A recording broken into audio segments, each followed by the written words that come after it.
Right now, beneath the melting ice of the Arctic Circle, a new Cold War is freezing into place.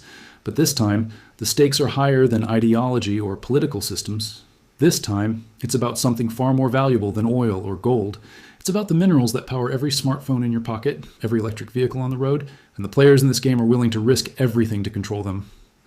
On January 17th, 2026, just 2 days ago, he announced a 10% tariff on 8 of America's closest allies, including Denmark, Norway, Sweden, France, Germany, the United Kingdom, the Netherlands, and Finland. The reason? They refused to support his demand for the complete and total purchase of Greenland. This wasn't a negotiation tactic. This wasn't political theater.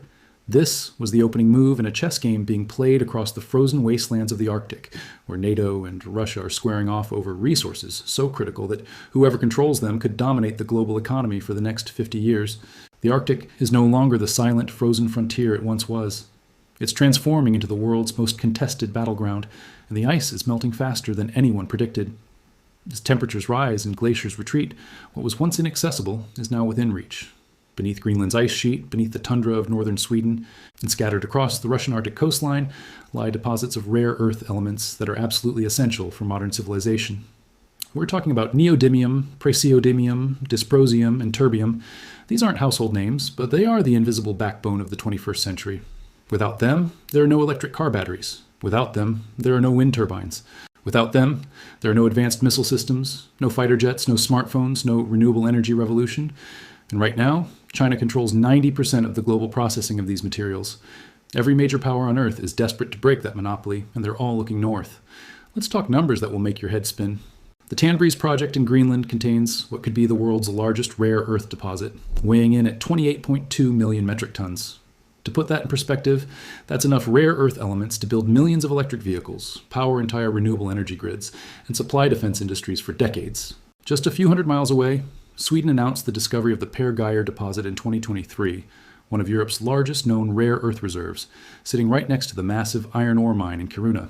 Meanwhile, Greenland's Kvanefjeld deposit holds the third largest known land reserve of rare earths globally, with over 11 million metric tons, including 370,000 metric tons of heavy rare earths, the most valuable category. According to the International Energy Agency, global demand for these critical minerals will nearly triple by 2030. By 2050, demand will be 3.5 times what it is today. This isn't a distant problem. This is happening right now, and the Arctic is ground zero. But here's where it gets dangerous. Russia has spent the last 2 decades building the most formidable military presence in the Arctic that the world has ever seen. They've reopened Soviet-era military bases, stretching from Murmansk all the way to Wrangel Island. They've deployed S-400 air defense systems across their northern territories. They've stationed nuclear-powered ballistic missile submarines at bases on the Kola Peninsula, just 100 miles from the Finnish border. Russia's Northern Fleet, headquartered in Murmansk, operates the largest icebreaker fleet on the planet, with nearly 60 vessels capable of breaking through Arctic ice. These aren't just civilian ships for scientific research. Many are dual-purpose, able to support military operations in conditions that would paralyze most other nations' navies. Russia has also been testing hypersonic missiles like the Sarmat and Kinjal in Arctic waters, along with the Poseidon autonomous underwater torpedo, weapon systems that represent the cutting edge of military technology. For years, Moscow positioned itself as the dominant Arctic power, and for good reason. The Arctic zone of the Russian Federation contributes 7.5% of Russia's national GDP. It provides 80% of Russia's natural gas and 17% of its oil. The region is estimated to hold approximately 13% of the world's undiscovered oil reserves and 30% of its undiscovered natural gas, with much of this lying within Russian territory.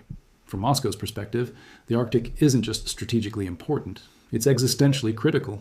Control of the Northern Sea route, the maritime corridor running along Russia's Arctic coast from the Atlantic to the Pacific, has been a cornerstone of Russian policy for decades. As climate change opens this route for longer periods each year, it could become a viable alternative to the Suez Canal, cutting shipping times between Asia and Europe by thousands of miles. Russia sees this as a domestic transportation corridor, a position that puts it at odds with China and Western nations who want to see it internationalized. But then everything changed. On February 24, 2022, Russia launched its full-scale invasion of Ukraine, and the Arctic would never be the same. Here's what most people don't realize. Russia's elite Arctic military units, the specialized brigades trained and equipped specifically for operations in extreme cold, were some of the most capable forces in the Russian military.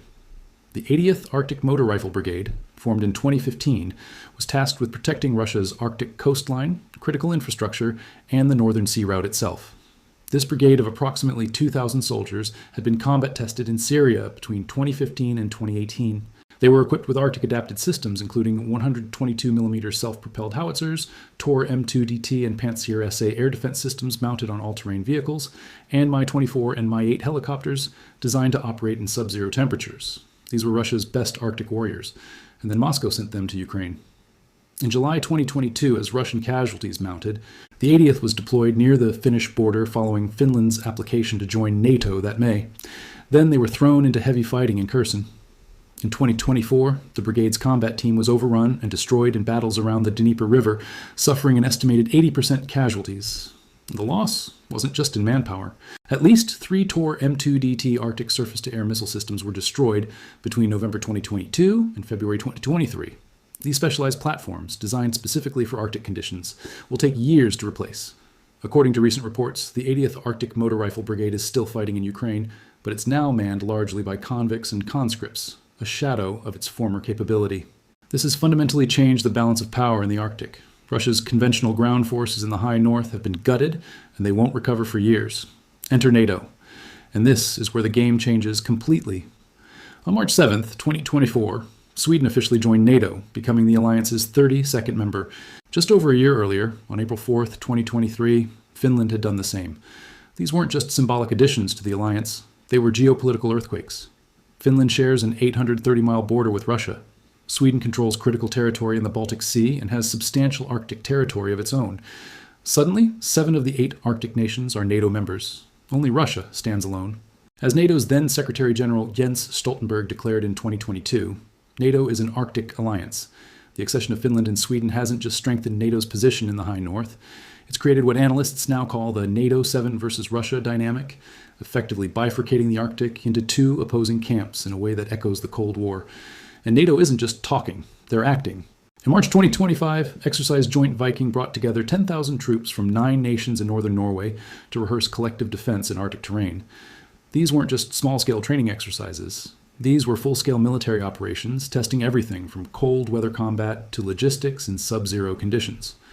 In September 2025, Denmark launched Exercise Arctic Light, deploying over 550 personnel from Denmark and NATO allies for high-intensity training in and around Greenland.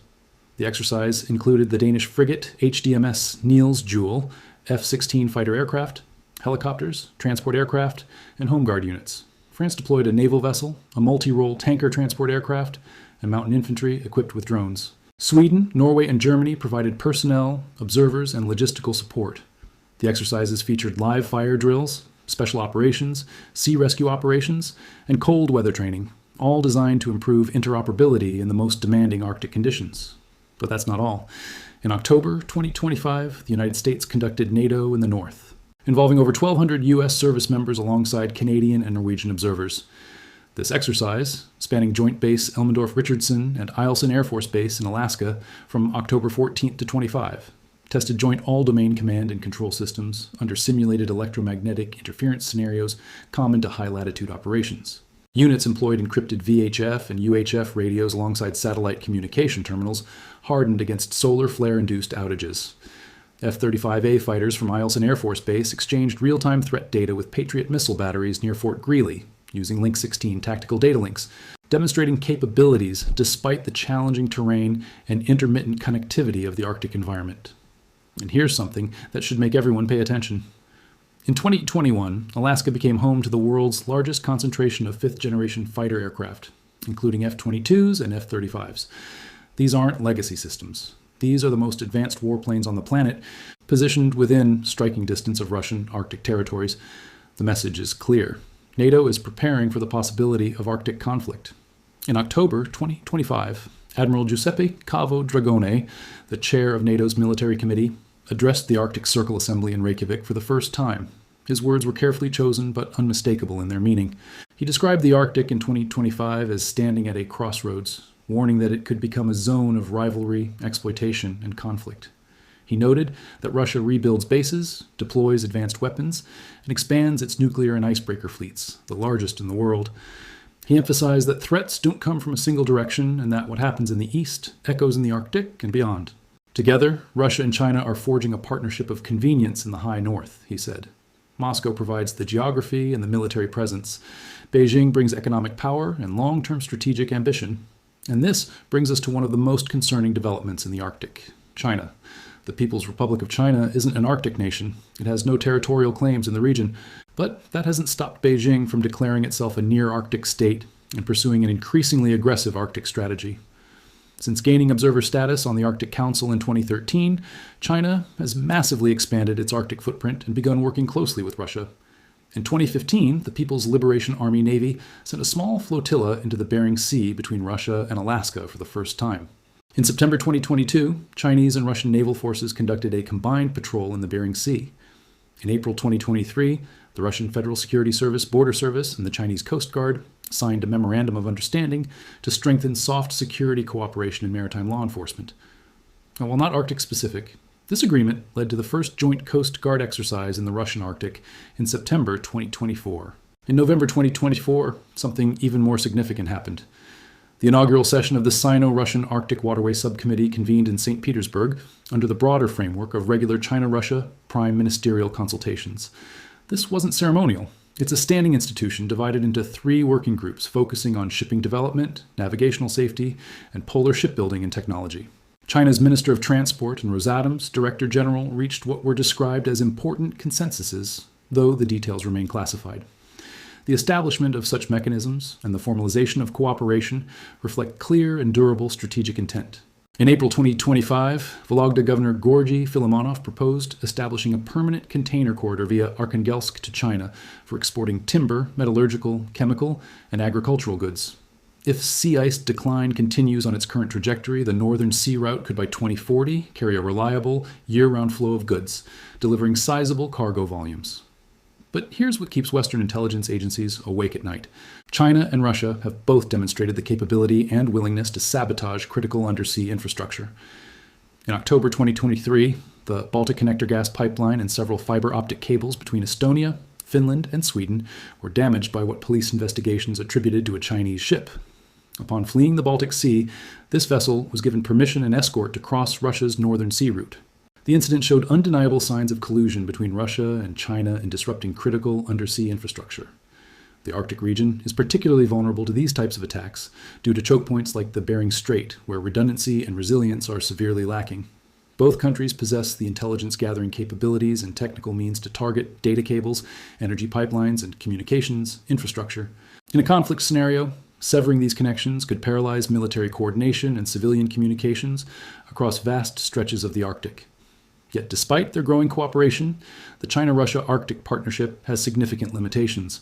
Russia initially opposed China's campaign to become an observer state in the Arctic Council and was reluctant to permit Chinese ships to navigate the Northern Sea Route independently. In 2021, Russian media reported that the Ministry of Industry and Trade had blocked Chinese shipyards from winning a tender to build a new icebreaker for Russia due to concerns about technology transfer. Most tellingly, in 2025, the New York Times obtained an internal FSB planning document detailing Moscow's concerns about Chinese intelligence agents carrying out espionage in the Arctic using mining firms and university research centers as cover. Russia's international isolation since beginning the full-scale war in Ukraine has forced Moscow to abandon some of its concerns about Chinese involvement. Western sanctions have narrowed Russia's options to maintain and expand its aging Arctic infrastructure. Moscow has clearly decided it cannot afford to lose China's support, despite the risks. There's a fundamental disagreement at the heart of Sino-Russian Arctic relations. China welcomes the internationalization of Arctic transportation corridors and resource development, framing its engagement through multilateral cooperation and adherence to international law. Russia, by contrast, treats the Northern Sea Route as a domestic transport corridor and seeks to maintain unilateral control over its Arctic territories and resources. This disagreement has limited cooperation in every area except oil and gas. In the 2010s, China actively financed Russian Arctic energy projects, particularly after Western sanctions were first imposed in 2014. China National Petroleum Corporation acquired a 20% stake in the Yamal LNG project in 2013. In 2019, 2 Chinese oil majors agreed to acquire a combined 20% stake in Arctic LNG 2, making Beijing the project's largest investor. But in December 2023, CNPC and CNOOC pulled out in response to tightening U.S. sanctions. Between 2022 and 2023, Russia's Novatek ordered gas turbine equipment and other technology from China for Arctic LNG 2. Beijing continued fulfilling these orders until January 2025, when sanctions imposed in the final days of the Biden administration brought everything to a halt. The economic stakes are staggering.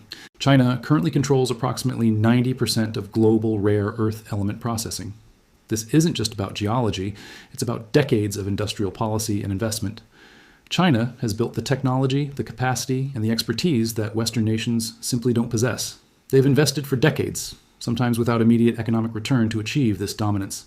This is why Europe and North America are so desperate to find alternative sources. The Arctic represents the best hope for breaking China's stranglehold on these critical materials. But here's the cruel irony. Developing Arctic mining operations is phenomenally difficult and expensive. Greenland's harsh climate and remote landscape mean that even in ideal conditions, it could take 15 to 20 years before companies start turning a serious profit. You need to bring in literally everything. There's no existing infrastructure, no roads, no ports capable of handling large cargo vessels, no power grids, no housing for workers. The logistical challenges are immense, yet the race is accelerating. State-owned Swedish mining firm LKAB is racing to develop the Per Geiger deposit near Kiruna. In Greenland, mining and exploration company Amaroq recently discovered high-grade rare earths in southern Greenland, marking the firm's first foray into rare earths as it expands beyond gold and other strategic minerals. Just 1 week after unveiling this discovery, Amaroq confirmed commercial levels of germanium and gallium at its West Greenland hub on November 11th.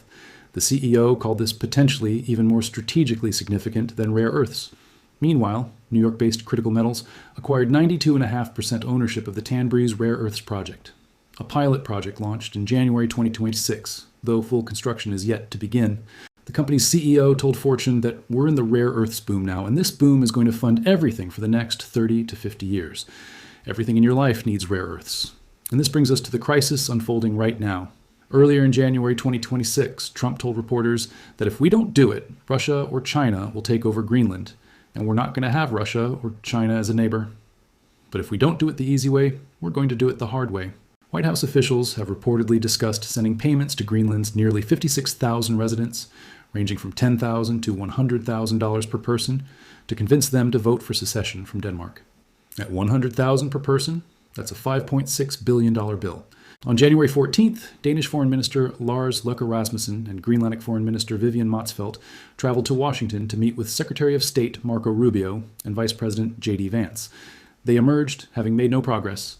Rasmussen told reporters, "We didn't manage to change the American position. It's clear that the president has this wish of conquering Greenland." 3 days later, on January 17th, Trump made his move. He announced on Truth Social that he will impose a 10% tariff on any and all goods from Denmark, Norway, Sweden, France, Germany, the United Kingdom, the Netherlands, and Finland starting February 1st, rising to 25% on June 1st, until a deal is reached for the complete and total purchase of Greenland. He claimed that the United States has subsidized these countries for many years by not charging tariffs, and that now, after centuries, it is time for Denmark to give back.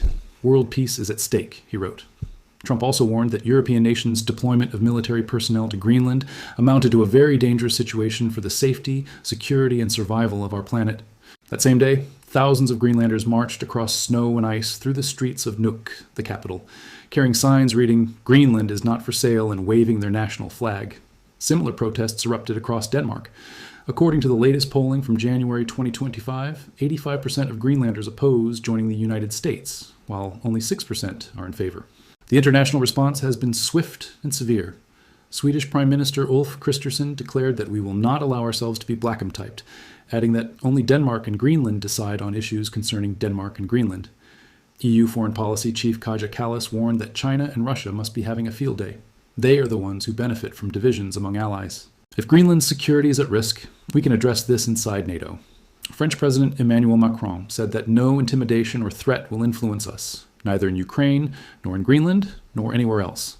European Commission. President Ursula von der Leyen characterized the tariffs as a hostile act against close military allies that threatens the very fabric of the transatlantic partnership. EU ambassadors convened an emergency meeting.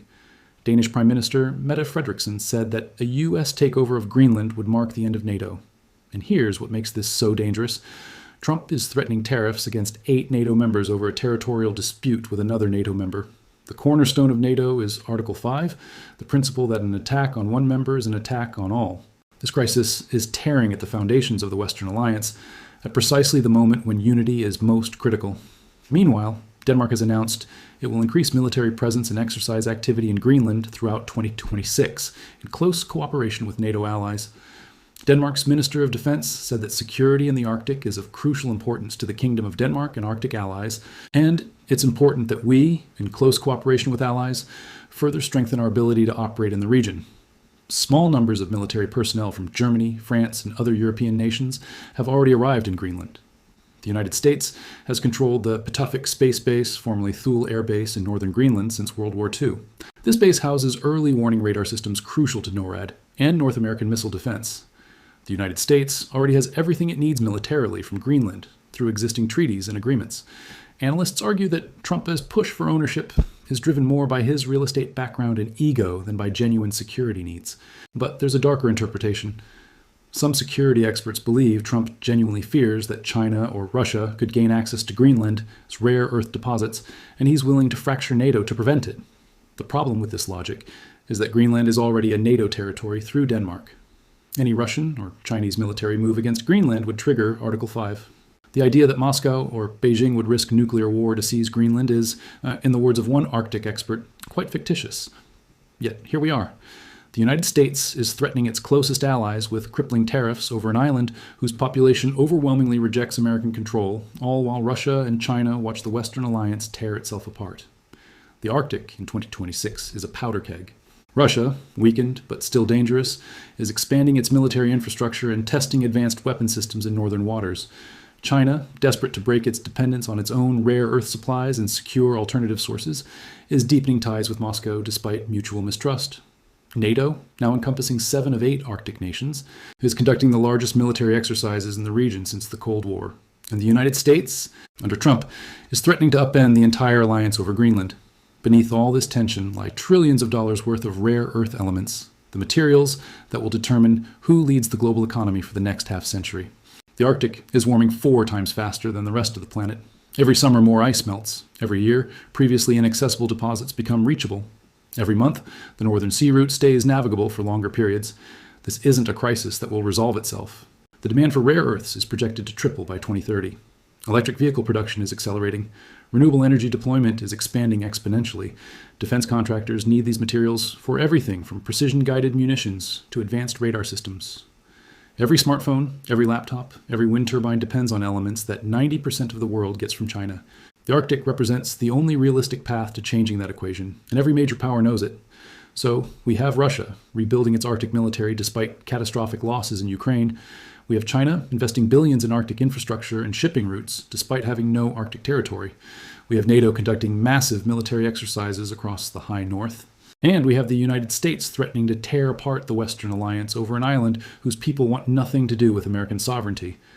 The question isn't whether competition in the Arctic will intensify. That's already happening. The question is whether this competition can be managed without sliding into conflict. Right now, the signs aren't encouraging. Russia sees NATO expansion as an existential threat and views total control over its Arctic territories as non-negotiable. China sees the Arctic as essential to its long-term economic security and won't accept being shut out of the region. The United States, at least under Trump, sees ownership of Greenland as a national security imperative worth alienating close allies. European nations see Arctic security as something that should be addressed collectively through NATO, not through unilateral American action. And Greenlanders themselves, the people who actually live on this frozen island, see their right to self-determination being trampled by great powers treating their homeland as a prize to be won. The Arctic is no longer the frozen frontier of exploration and scientific cooperation it once was. It's the next great battlefield in the struggle for global power, and the prize is control over the materials that will build the future. Every military exercise, every diplomatic crisis, every mining project announced brings us closer to a confrontation that nobody wants, but that might be impossible to avoid. The ice is melting, the resources are there for the taking, and the world's most powerful nations are preparing for whatever comes next. The question that should keep us all awake at night is simple. Can we navigate this new Arctic reality without the Cold War turning hot? Right now, as tariffs are threatened, as troops deploy, as submarines patrol beneath the ice, and as mining companies race to extract rare earths from beneath the tundra, that answer is far from certain. Welcome to the new great game. This time, it's being played on ice.